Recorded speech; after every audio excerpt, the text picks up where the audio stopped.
Ndeko na ngai mbote, ezali ngawa yo GMM, éveilleur de conscience. Lelo tokolobela numéro 4 ya ekokomela okaka oyo zali kokanisa. Soko yokaki podcast ya semaine passée te, na kosenga na yo oyo kanano yango avant de continuer na oyo ya sika.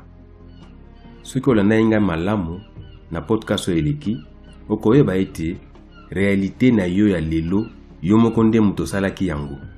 Muto mosusu te. Nous sommes le créateur de notre propre réalité. Étape oyo ezali tellement important parce que yango nde muto ko sala ke ozwa conscience ya eloko nini okoki ko changer po ozwa ba résultat ya sika na bomoi na yo. Kobosana te ke yo na ngai tozali déjà conditionné na ba croyance na biso ya kala, ba croyance limitante. Eloko nyonso ya sika oyo muto ayebi abangaka kondima yango parce que cerveau na ye ezali déjà conditionné. Donc, mosala ya makasi ezali ya kondima changement, ya kondima makambo ya sika et surtout ya ko repousser scepticisme. Cerveau ya muto nyonso, cerveau na yo na oyo ya ngai eboyaka kondima eloko oyo yebi te, eloko ya sika. Parce que cerveau esalama bongo. Esalaka nyonso tout po maintenir yo na état oyo ozalaki na yango lobi oyo eleki. Cerveau elingaka changement pamba pamba te. Yango wana tobangaka kobima na zone na biso ya confort. Mutu nyonso azalaka na tendance ya kotikala esika oyo azali au lieu ya kotenter komeka eloko ya sika. Tomonaka yango na esika oyo tosalaka. Na mosala osalaka batungisaka yo mingi. Na mosala osalaka osepelaka na yo te, mais obangaka ko changer mosala parce que oyebi te lobi est-ce que na kozwa mosala ya sika to te. L'inconnu nous fait peur. Tobangaka eloko to makambo oyo toyebi te.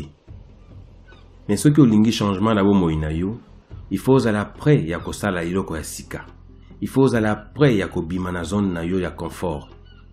Sinon te, mokili to batu misusu bakosala na yo eloko bango balingi. Kobosa na phrase oyo te. Ce dont tu es conscient, tu peux le contrôler. Mais ce dont tu n'es pas conscient, te contrôle. Eloko nazali kosala awa, ezali ko permettre na mutu nyonso tout oyo azali prêt ya kobima na zone de confort na ye, azwa bauti ou bien bibundeli oyo ekoki po ete yabanda changement oyo ekomema ye na vie ya sika. Bibundeli yango ezali comme par exemple la prise de conscience. Kokoma conscient ke bomoi na yo ezali oyo yo moko olingi ezala et non oyo batu misusu balingi ezala. Ezali très important prise de conscience wana. Yango nde mutu komema changement. Yango nde mutu kopesa yo elan ya sika po okoka kosala pa ya liboso. Proverbe africain moko elobi boyi. Soki oyebi ke oyebi te, okoyebaka.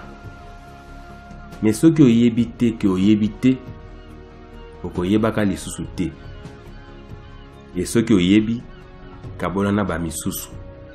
Kobomba pona yo moko te. En français, ce proverbe nous dit ceci. Si tu sais que tu ne sais pas, tu sauras.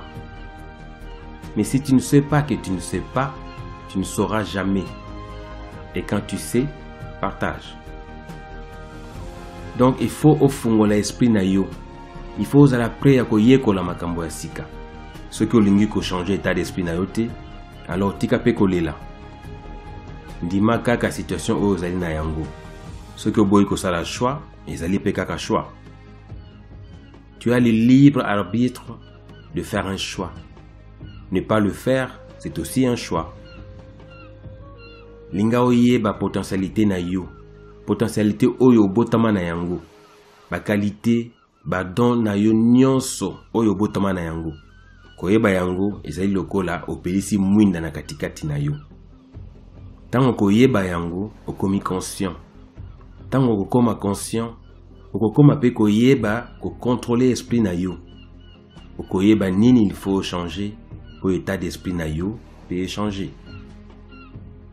okokoma ko observer pe ko contrôler makanisi na yo okokoma ko contrôler ba émotion na yo po ekomela yo oyo yo moko olingi et non oyo bato misusu balingi ekomela yo. Soki moto mosusu apesi yo kanda, ozali obligé ya kozongisela ye kanda te, ozali obligé ya koreagir te, ozali na pouvoir ya komaîtriser kanda na yo, ozali na pouvoir ya komaîtriser ba émotion na yo nyonso. Tu as tous les pouvoirs en toi. Il faut en devenir conscient. Ce dont tu es conscient, tu peux le contrôler, mais ce dont tu n'es pas conscient, te contrôle. Bimisa esprit na yo na boloko oyo tia yango. Tala na kati na yo. Sala analyse ya makanisi na yo. Observe comportement na yo ya tous les jours. Yeba nani azali koloba na kati na yo. Voix oyo azali koyoka na kati na yo. Ezali voix ya nani? Mituna. Komisa yango habitude na yo. Est-ce que nga mutu nazali kokanisa? Bien bazali kokanisela ngai. Okomona ndenge oko changer état d'esprit na yo. Makanisi nyonso oyo elekaka na bongo na yo ezali nécessairement ya yo te. Et ceux qui ont remarqué que makanisi oyo ezali kokanisa ezali ya yo te, tika kokanisa yango. Ozali na pouvoir wana. Salela yango. Linga okanisa makanisi oyo yo moko olingi kokanisa pona bomoi na yo. Kozwa ya bato misusu te. Bango bayebi eloko katikati na yo elingi pona yo te. Kaka yo moko nde oyebi yango. Zwa conscience. Soki o maîtriser étape oyo te, ekozala pasi mingi pona yo. Okokoka ko diriger vie na yo te. Okoyeba pe ba désir profond na yo te. Na mokuse, okoyeba nini oya kosala na mokili oyo te. Sala par na yo, po ete Nzambe abakisa oyo ye. Pouvoir na yo nyonso eutaka na monde intérieur na yo. Ton être intérieur façonne ton être extérieur. L'extérieur n'est qu'une copie de l'intérieur. Libanda na yo ezali kolakisa kati na yo. Soki olingi libanda na yo échanger, banda nanu ko changer kati na yo. Pona lelo na suki awa. Zwa temps ya ko méditer na maina lobi na podcast ya lelo. Senga discernement na katikati na yo. Soki okomi prêt osali premier pas. Malembe tokokola elongo.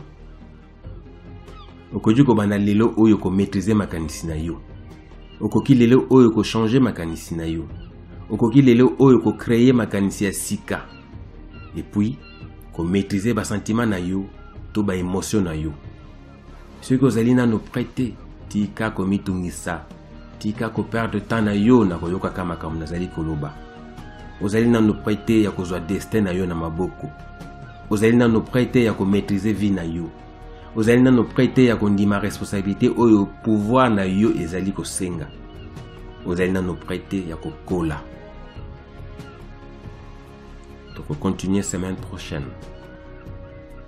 Soki makambo na oti koloba esepelisi yo, okoki kokoma abonné. Ofini na bouton na se s'abonner. Ofini pe na ngonga wana oyo ezali na se. Po ete soki na tie eloko ya sika na chaîne oyo, okoka kozwa yango pe koyoka yango. Na kosenga na yo pe lisusu soki osepeli, opartage video oyo na bandeko misusu po biso nyonso tokoka kokola elongo na tina ete toyeba oyo tozali. Tokoma kosala makambo oyo biso moko tolingi tosala et non tozalaka kaka ba victime. Soki tolongo ba victime, tokokoma ko décider sur sort na biso. Tolamuka ndeko, tango ya mbongwa na ekoki.